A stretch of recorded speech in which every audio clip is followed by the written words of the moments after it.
today is an exciting day because in this episode we are finally putting the S52 into the E34. So I finally got my box of parts that had been delayed with my exhaust manifold gaskets and my, and my Jesus bolt. These are the main things I needed, and then I also needed the little seals for the EGR ports. So I finally got it. It was delayed for like a week sitting somewhere.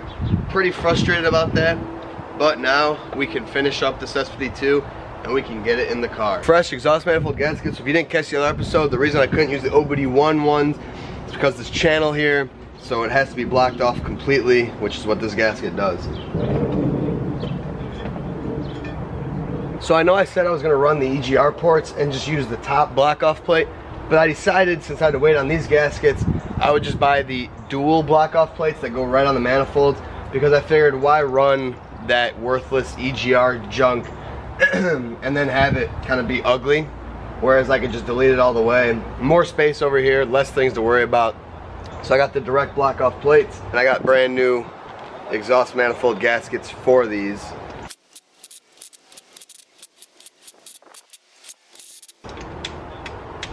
And there we go. That exhaust manifold is done, blocked off, torqued down, all set. Now I'll repeat this other side and then I'll come back to you guys. All right, check it out.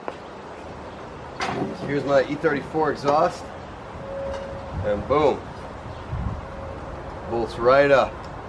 Perfect fitment, so that's sweet. So you know how I mentioned I forgot to put the AC belt pulley on? Well, you need to be careful, because if you use those harmonic balancer bolts without the AC pulley on, that little bit of extra width that pulley adds makes a big difference, because you can see I now have gouges in my front timing cover. Luckily the bolt looks like it doesn't hit the front main, so I think my front main survived, but it gouged out my cover nonetheless. So if you were to start the car with that on, it would be bad. Because these were well into the timing cover, and if they were spinning, I don't even know what. So be careful of that for sure. Old Jesus bolt, new Jesus bolt. Visually, not much of a difference. I can tell by these threads. Supposedly they warp when you torque it.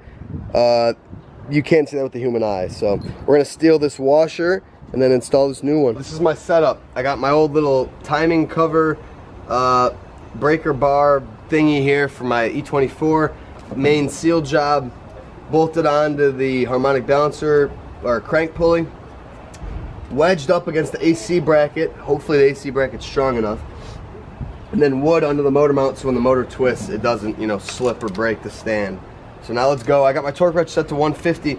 We'll hit 150 and then we'll get the breaker bar and the jack handle extension and we'll just send it all the way. I can't think of any other way to do this. I don't have any torque wrenches big enough, so here goes nothing. Alright, that's 150. This should take about everything I got, and that should be close enough, so.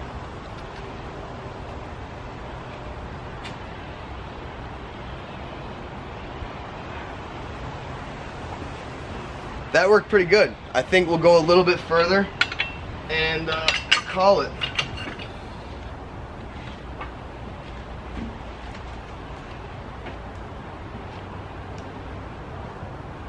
I would say that's gotta be enough.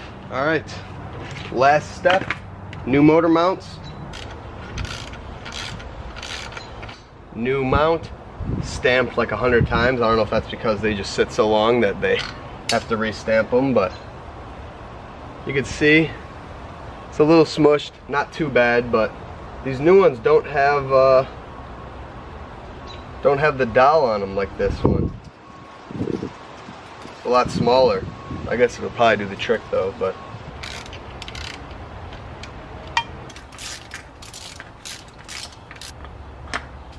let's get this thing onto a tire and then it's time to install the clutch and the flywheel. Now we can unbox our clutch kit. So I believe this is the disc, Sachs disc, Sachs pressure plate, and then I think a JB flywheel. So shout out to Only Dan's Dan. I would call him the S52 master This dude knows E36s like the back of his hand, right? So I decided to ask him about a clutch kit recommendation that would feel good, feel stock, not have chatter, and basically just the best S52 option. So I know M50 clutches and stuff, S52 a little bit out of my you know, expertise.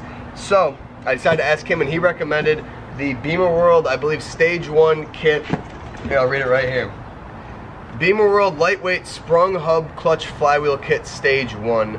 So this is basically what I believe, don't quote me, I believe it's a JB Racing lightweight flywheel. Not too lightweight though, not like the crazy like 10 pounders that, you know, are insane, or maybe it is, I don't know. But then you get a OEM sprung clutch kit, or pressure plate and clutch, which is supposedly supposed to absorb the lightweightness. So you'll get chatter with lightweight flywheels. He said that with this kit, there's no noticeable noise. He said the clutch pedal feels great, and it obviously holds good power for an S52.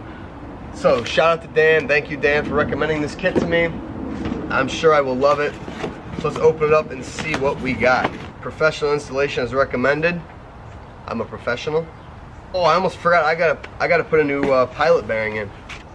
So start it, and then a 25 or a 24 mil will seat on the outer edge. You don't want to use anything smaller, because then you'll be pounding it in by the bearing. You want to pound it in by the outer sleeve. I'd say that's about good right there. Came with a hardened ring and hardware, which is nice. So I just familiarized myself with the instructions. There's a few procedures that you have to do for this. Ooh, fancy. This is nice, man. This is a nice flywheel. There is a protective coating, and it says to brake clean that coating off, because we don't want clutch slippage or premature wear.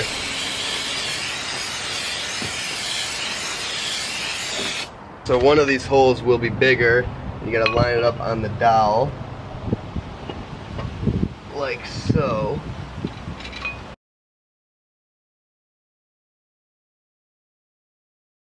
Fully seated. Now take the bolts off, drop a thread locker, hardened ring,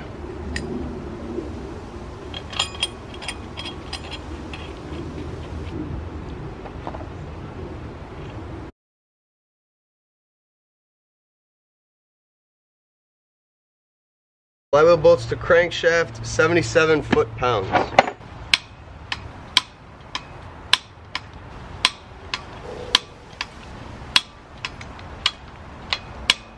Alright, time to put the clutch disc in. So it's labeled engine side. It's the side that goes in. It's the side with the sticking out clutch pack. Alright.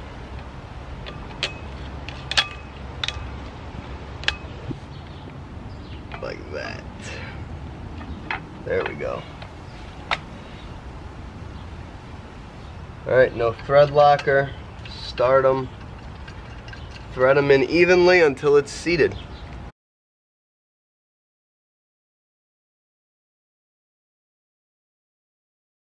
Now we will torque it. I got the torque wrench set to about 17. So let's go.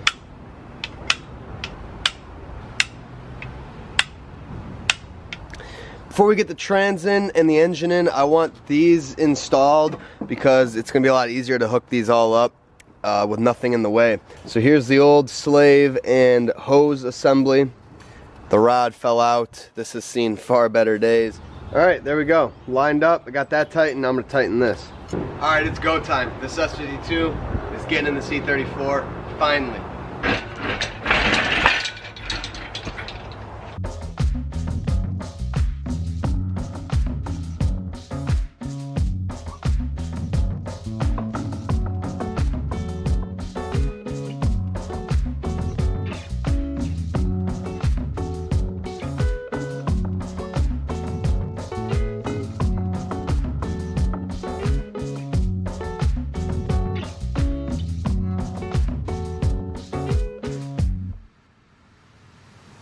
Alright, I think I got it lined up.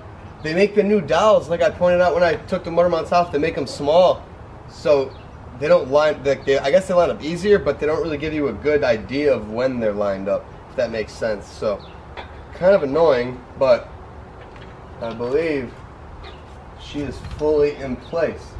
So the motor mounts are done and tightened. Now I'm going to hook back up my ground here, my ground strap that goes on the motor mount. OEM AC compressor going in. So it spins good. I can hear it inside. It sounds like it's, you know, burbling or whatever. So it should be good. Better than the other one that's leaking at least. Okay, my AC lines are torqued. Where's my connector? Plug it in. Boom. New compressor, new O-rings. Hopefully I have working AC in this car now. You guys know this angle. That means trans time. Everything's set up. So I did forget the metal plate that's basically the debris cover. Luckily, since this is a lightweight flywheel, I was able to get it over. With a stock flywheel, you won't be able to do that. So if you put all your clutch stuff on without that plate, you're gonna screw yourself, and then you can get things, debris will come in and hit your flywheel, and you don't want that. So Eustace is lucky enough to have showed up right when it's time to put the trans in. So I got some help here. So now we're gonna muscle this ZF in. Okay. Oh, this isn't bad. I hear my back absolutely cracking. Oh, you know what? These mounts are in the way. Are they? Yeah, they're hitting the sway bar. Yeah. That's why I had to take the auto trans. I had to take the sway bar down. All right, back down. All right, back down we go. All right, second attempt. Ready? Yep.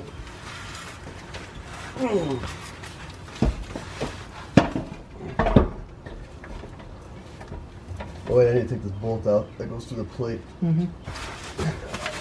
Reposition. Oh, there we go. Oh wow, look just at that. going. Yeah, we repositioned and it went right in. Holy shit. Wow, that was lucky. Yeah. That was the easiest trans install I think I've ever done.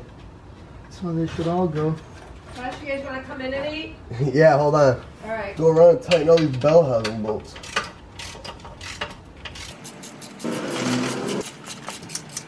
Alright, so the bell housing bolts are done. And now we're going to put in the slave before I forget. So I couldn't get the slave in place with this line hooked up, so I undid the line. And now I got the slave hooked up.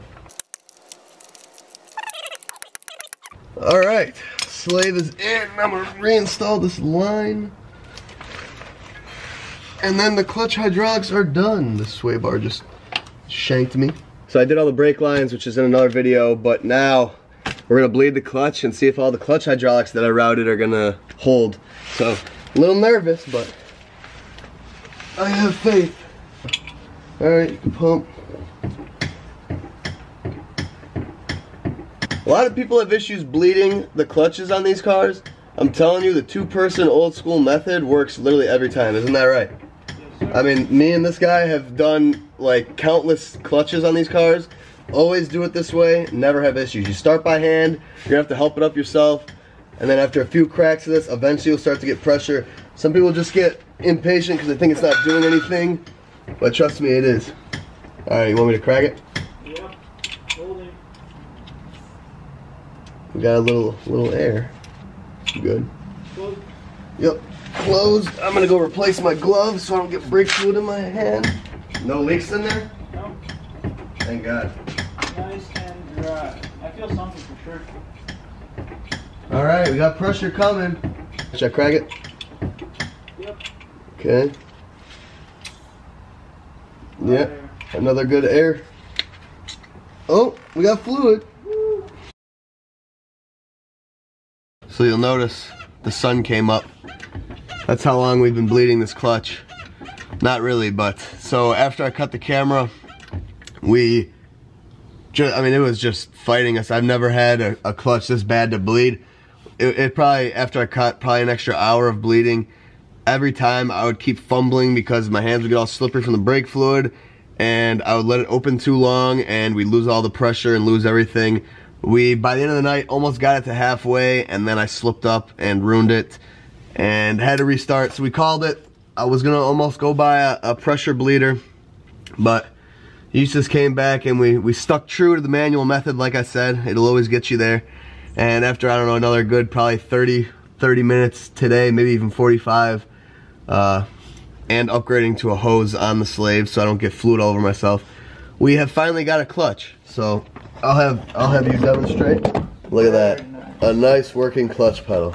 I really feared the worst. I thought one of my components was bad or something, but we stuck true to the method and it got us through. So now, not in this video, but I can put back together my interior and wrap up that, and then we can carry forward now that I know that all my stuff is good and my clutch is working and all that. So thank God.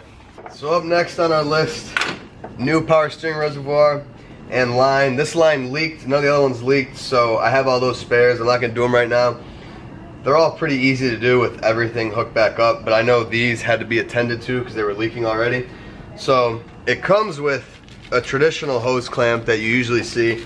He's telling me that that would be the pathetic way to do it because these actually factory have these interesting little clamps right here. So while he's here with the tool, we're gonna install with the proper fittings, but first we gotta get this old one off.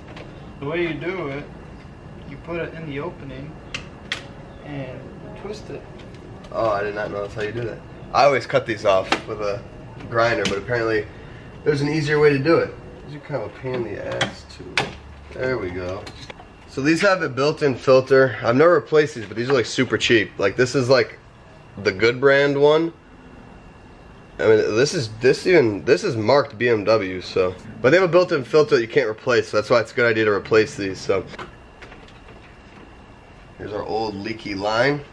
New rind part.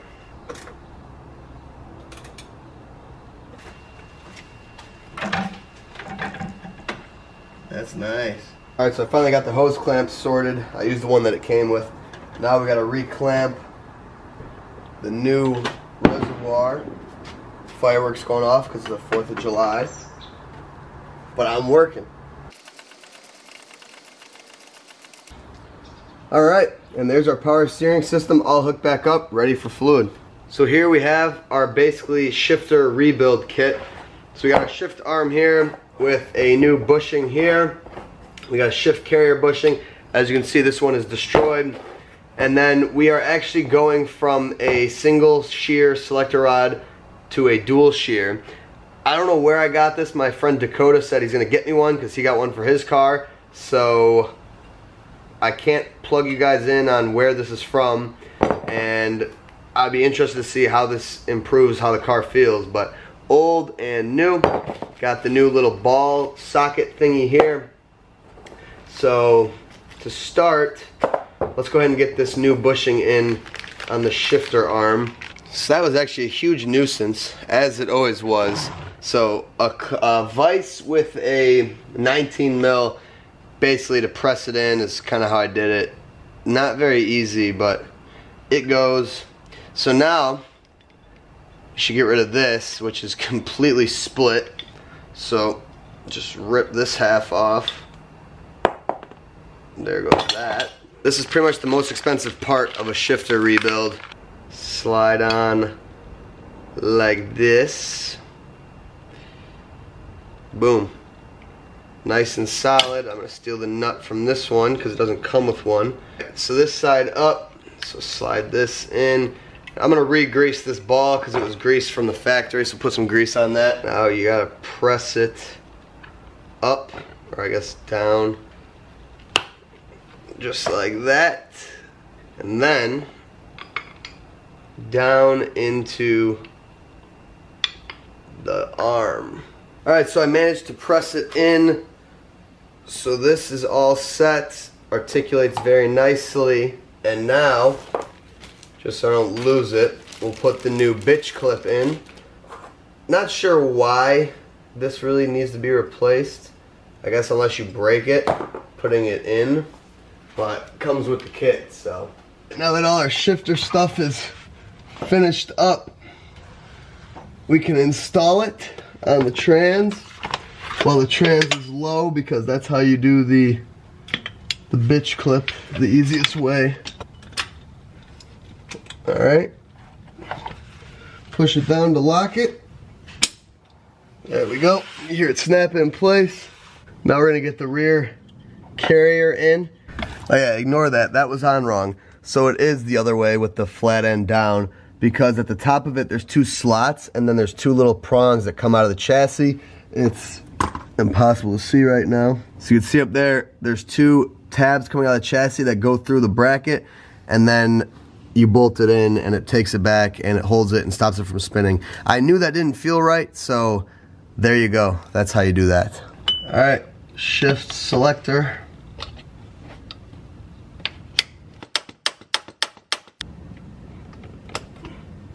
Time for the trans brace. Got the one mount on there. Got to throw this one on.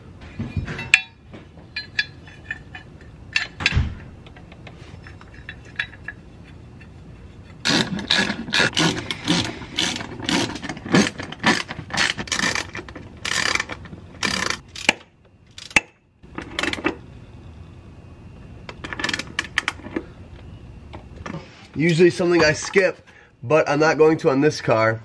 I'm going to put those front trans mounts in. Usually I blow those off. I didn't replace them or anything. Most people don't even replace or like put this back on. But for this car, I'm going to. I'm trying to do everything, you know, OEM and stuff. So I'm gonna go throw those on. I'm not gonna film it because it's not interesting. And then I will hook up the drive shaft. Again, I'm not gonna film it. This video's getting long. So I'll hook that up and show you guys that when it's hooked up, and then they're gonna go feel the shift. All right, let's do our first shifts. Seat's way far back.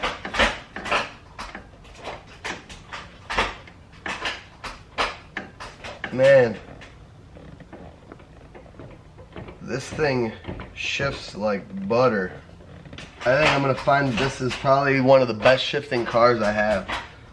This, oh, Beetle. Yeah, this thing feels great. And that's where we'll call it for this video so it doesn't get too long. And then in the next episode, we're gonna add the 2 little wires we need, put the chip in the ECU, fill the fluids up, and start this thing. So, I'll see you guys tomorrow.